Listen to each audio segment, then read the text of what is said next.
प्रणाम। प्रणाम। बाबा मु हरिलक्ष्मी यूट्यूब चैनल ରୁ ଆସିଥିଲି ବାବା। अच्छा कुह। ତ ମତେ କିଛି ଗୁରୁଙ୍କ ବିଷୟରେ କିଛି ପଚାରିବାର ଥିଲା, ଲୋକଲୋଚନକୁ ଆଣିବାର ଥିଲା ଯେ ସଂସାର ଧର୍ମ ଭିତରେ ଯେତେବେଳେ ଆମେ ପଶିଲେ ଆମେ ଜାଣିବାକୁ ପାଇଲେ ଯେ ଗୁରୁ ହିଁ ସର୍ବଶ୍ରେଷ୍ଠ। ଯଦି ଗୁରୁ ହିଁ ସର୍ବଶ୍ରେଷ୍ଠ ତାହେଲେ ମାନେ ଗୁରୁ କିଏ, ଗୁରୁ କଣ, ଆଉ ଆମେ ଗୋଟେ ସଂସାର ମାର୍ଗ ଭିତରେ ଜଣେ କେତେଟା ଗୁରୁ କରିପାରିବେ ସେ ବିଷୟରେ ଟିକେ ଜନସମାଜକୁ ଟିକେ ଜଣେଇଥିଲେ ଆମେ ବହୁତ ଖୁସି ହେଇଥାନ୍ତୁ। जय गुरुदेव, जय गुरु माँ, जय पंचसखा, जय जगन्नाथ।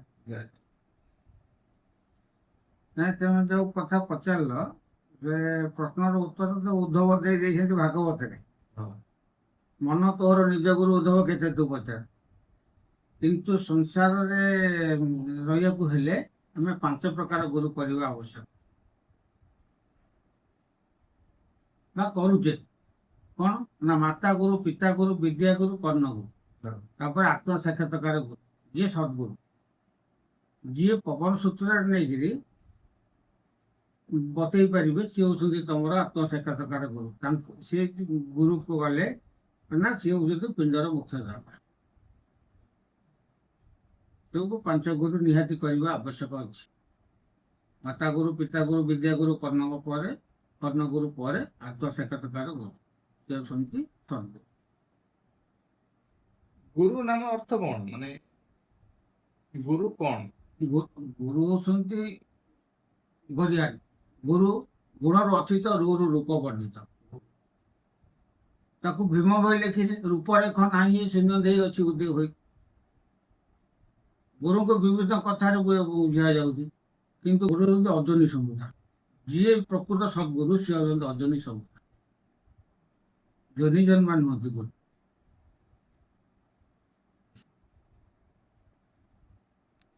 सेटा हूँ मेन जिनिस जानिबा दरकार सेतिबाई कहउछन्ते गुरु ब्रह्मा गुरु विष्णु गुरुदेव गुरु साक्षात परम ब्रह्म ताकू सेते साक्षात परम ब्रह्म सी साक्षात परम ब्रह्म गुरु ब्रह्मा गुरु विष्णु गुरुदेव महेश्वर गुरु साक्षात परम ब्रह्म तस्मै से गुरु गुरुंकर कथा से कथा बाबा लिखिछन्ति गुरु आम लिखिछन्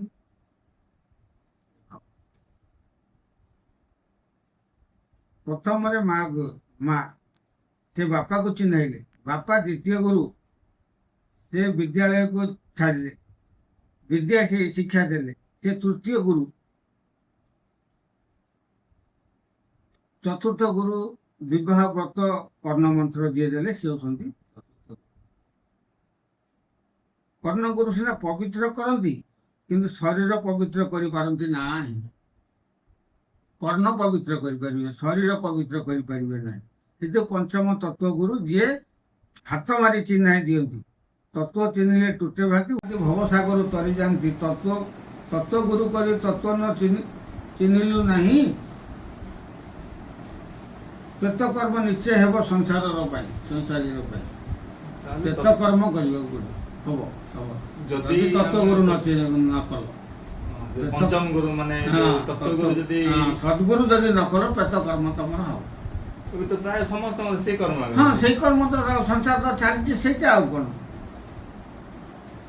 ताले सद्गुरु करबा द्वारा हमें जो पेत कर्म सागर पारि हेबा पई समस्ते तत्व गुरु करबा आवश्यक शिष्य उवाच जड़े शिष्य ठीक सदगुरु को किपरि चिन्हिब श्री गुरु उवाच गुरु ब्रह्मा विष्णु महेश्वर सदृश श्री गुरु मनुष्य शरीर नहीं धरापृष्ठ को आसती किंतु पशु प्रभृति लोक मान को ठीक शिक्षा ठीक बाटर आने हाटरे जेपरी विभिन्न प्रकार दुकान थाए सेहीपरि विभिन्न प्रकार गुरु देखा मिलती किए चमत्कार विद्या देखाए तो किए देहरे विभिन्न चिन्ह मान देखाती पेड़ा ग्राम सहर रे हाथ सफेई देखाती सेमानकर बाबाजी भेक नथिबारु तांकु केला कहती जो माने बाबाजी रो भेक नहीं केला भली महू रुद्राक्ष शालग्राम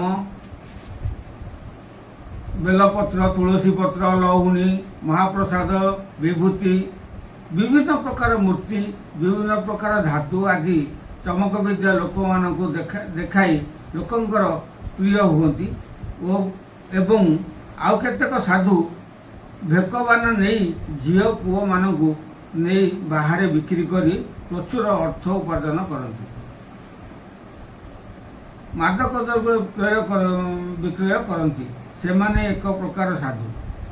ଲୋକମାନେ ମଧ୍ୟ ବିଭିନ୍ନ ପ୍ରକାରର ଅଛନ୍ତି। ଏହି ବିଦ୍ୟାକୁ ଯେଉଁମାନେ ଦେଖି ଲୋଭରେ ପଡ଼ନ୍ତି ସେମାନେ କୁହୁଡ଼ିରେ ପହଁରିଲା ପରି ଫଳ ପାଆନ୍ତି। ଠିକ କଥା କହିଲେ। ଆଉ ବର୍ତ୍ତମାନ ସଂସାର ରୀତିରେ ହେଲେ ସେମିତିଆ ସଂସାରରେ ଚାଲିଛି ସେଇଆ ନା। ଯେଉଁଠି ଯିଏ ଯାଦୁ ବିଦ୍ୟା ଦେଖେଇ ପାଇଲା ଚମତ୍କାର ବିଦ୍ୟା ଯିଏ ଦେଖେଇଲା ତା ପାଖକୁ ଲୋକ ପଳାଉଛନ୍ତି। ଯାହା ପାଖରେ ଯାଦୁ ବିଦ୍ୟା ନାହିଁ ତା ପାଖକୁ କେହି ଯାଉନାହାନ୍ତି। ସିଏ କିଛି ଜାଣିନି ତାର କିଛି ନାହିଁ। ତ ଲୋକ ମାନେ ଉଚିତ ସଦ୍ଗୁରୁ ମାନେ ପାଇବେ କେମିତି? ହଁ, ସଦ୍ଗୁରୁ ପାଇବେ କେମିତି? ଯିଏ ଯୋଉ ତମେ ପଚାର ସଦ୍ଗୁରୁ ଯେ ଗୁରୁ ତେତେ ନାମ ଦେଲା ତତ୍ତ୍ୱ ଫିଟେଇ ନ କହିଲା। ତତ୍ତ୍ୱ ପାଇଲେ ତୁଟେ ଭାନ୍ତି ଭବସାଗର ତରିଯାନ୍ତି। ଯିଏ ତତ୍ତ୍ୱ ଯିଏ ପବନ ସୂତ୍ର ଯିଏ ଯୋଉ ଗୁରୁ ଦେଇ ପାଇଲେ ସିଏ ହଉଛନ୍ତି ସଦ୍ଗୁରୁ। ପବନ ସୂତ୍ର ଯାହା ପାଖରେ ନାହିଁ ଜାଣିବ ଯେ ସଦ୍ଗୁରୁ ନୁହନ୍ତି।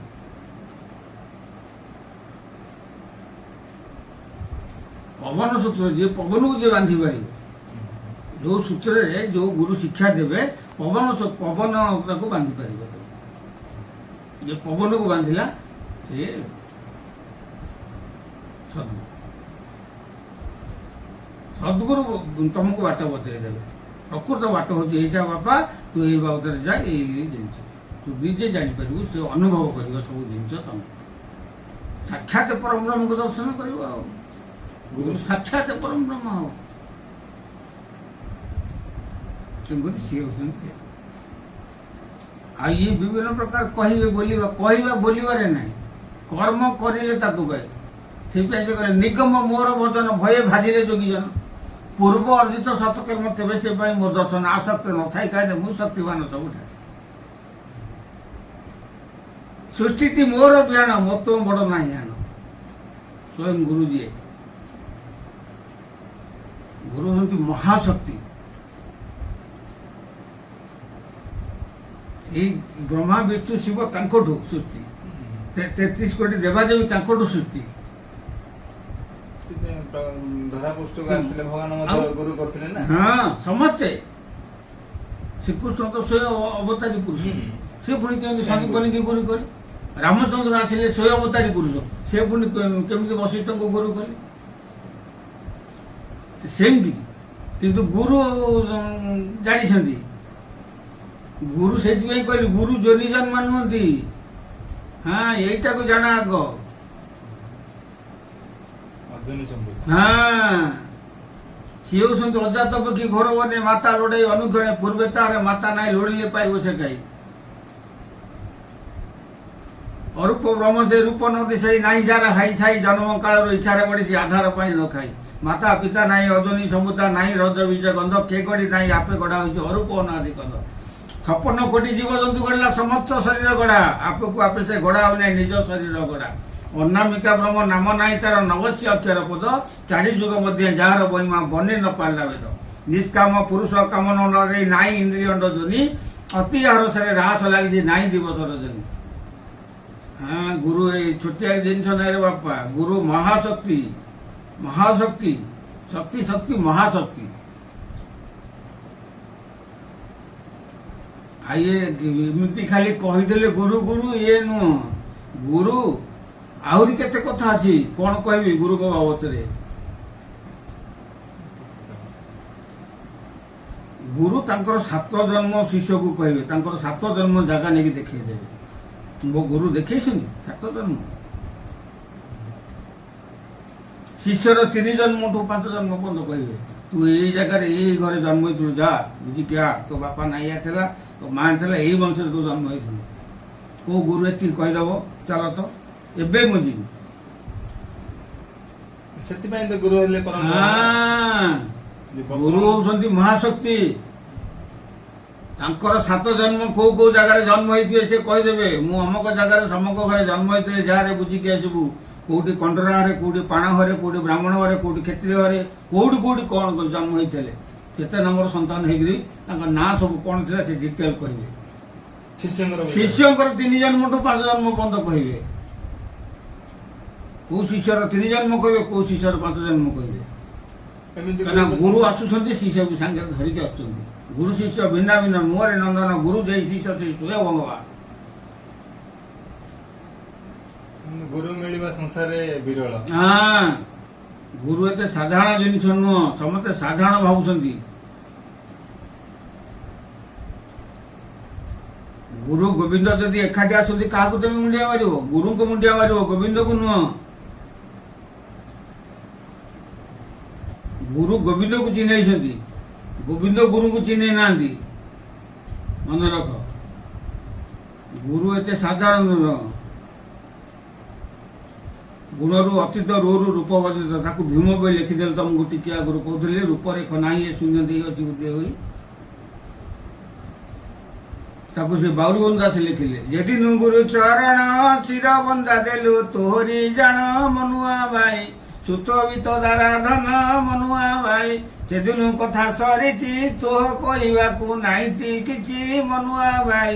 ନବୁ ଗୁରୁ ଆଦରିଛି ମନୁଆ ଭାଇ, ଆଉ ଆଦରିବୁ ନାହିଁ, ସମର୍ପଣ ଦିନେ କରିଛୁ ତୋଇ ମନୁଆ ଭାଇ। ଚେତା ତ ଆସିଲା ନାହିଁ ମନୁଆ ଭାଇ, ତୁ କି ପୁତ୍ର ସମ୍ପତ୍ତିର ପାଇଁ ଆଶ୍ରା କରିଥିଲୁ ଗୁରୁକୁ ତୋଇ ମନୁଆ ଭାଇ। ଭାବିବାକୁ ବେଳ ନାହିଁ ମନୁଆ ଭାଇ, ସୁତ ଗୀତ ନାଶ ଗଲେ ନ କହିବୁ ଥିଲେ ଗୁରୁ ଛାମୁରେ ମନୁଆ ଭାଇ। ବୁଝାଇ କହିଲି ବାରେ ମନୁଆ ଭାଇ, ବାନ୍ଧିଥିଲେ ଗୁରୁ ହାଟ, ତାଙ୍କ ଇଚ୍ଛାରେ ସେ ଭାଙ୍ଗିବେ ମଠ ମନୁଆ ଭାଇ। ତୁକି ପାଇଁ ଛୋଟ ପଟ ମନୁଆ ଭାଇ। କାହିଁ ସେ ଲେଖିଲେ ଏ କଥା? ତାକୁ ଟିକେ ବିଚାର କର, କେତେ ବଡ଼ ଜିନିଷ ସିଏ। ଆମେ ଇଏ ଧନ ସମ୍ପତ୍ତି କାହା ପାଖକୁ ଗଲେ ହେରି କିଏ ଧନ ପଳାଇ ଦେଇଦେବ। ମୋ ପୁଅର ଚାକିରି ହେଉନି, ମୋ ଝିଅର ବାହାଘର ହେଉନି, ମୋତେ ଧନ ଦରକାର, ଗୋଟେ କୋଠା ଘର ଦରକାର, ମୁଁ ରାତାରାତି କେମିତି ବଡ଼ ଲୋକ ହେବି। ଏଇଥିପାଇଁ ଗୁରୁ କରୁଛନ୍ତି ସବୁ। ବର୍ତ୍ତମାନ ପ୍ରକୃତ ଗୁରୁ କ'ଣ ସେଇଟା ଜାଣିନାହାନ୍ତି। ସେମାନେ କାମନା ବାସନାରେ ଯାଇକିରି ଗୁରୁ କରୁଛନ୍ତି। ତେଣୁ ଆମେ କାମନା ବାସନା ପାଇଁ ଗୁରୁ କରିନୁ। ଗୁରୁ କ'ଣ ଆମେ ଜାଣିଛୁ, ଗୁରୁ କ'ଣ ଆମକୁ ଚିହ୍ନିଛୁ। ଗୁରୁଙ୍କ ପାଖରେ ସେଥିପାଇଁ ଶରଣ ଦେଇଛୁ, ସଦ୍ଗୁରୁଙ୍କ ପାଖରେ ସେଥିପାଇଁ ଶରଣ ଦେଇଛୁ। ଉଭୟ ପାଦ ପଦ୍ମରେ ପ୍ରଭୁ। ବା ବହୁତ ଭଲ ଲାଗିଲା ଆପଣଙ୍କର ବାଣୀ ଆଜି, ଯେ ପ୍ରକୃତରେ ଜାଣିବାକୁ ପାଇଲୁ ଯେ ଗୋଟେ ମଣିଷ 5ଟି ଗୁରୁ କରିବା ନିହାତି ଦରକାର, ନିହାତି ଆବଶ୍ୟକ ଅଛି। ଠିକ।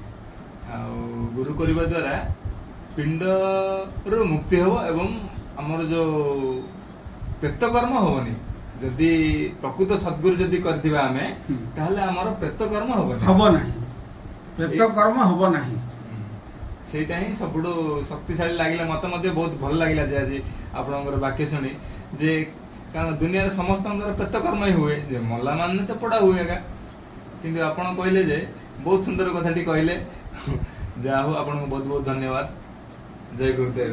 ଜୟ ଗୁରୁଦେବ, ଜୟ ପତିତ।